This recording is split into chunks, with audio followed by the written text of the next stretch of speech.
سرکار نے فرما دیا کہ میرے بعد نبی رسول نہیں آئیں گے، ہاں علماء ربانیین ہوں گے، مخلصین ہوں گے، صدیقین ہوں گے، صالحین ہوں گے، اولیاء اللہ ہوں گے۔ انما یخشی اللہ من عبادہ العلماء والذین اوتوا العلم درجات الا ان اولیاء اللہ لا خوف علیہم ولا هم یحزنون۔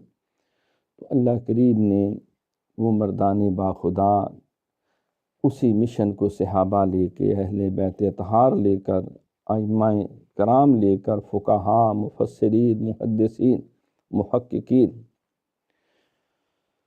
اولیاء کرام، بزرگان دین، تو یہ سلسلہ رشد و ہدایت اسی طرح ہے۔ اور انسان کسی حالت میں اپنے شیخ کی مجلس و صحبت، دعا، توجہ سے بے نیاز نہیں ہو سکتا۔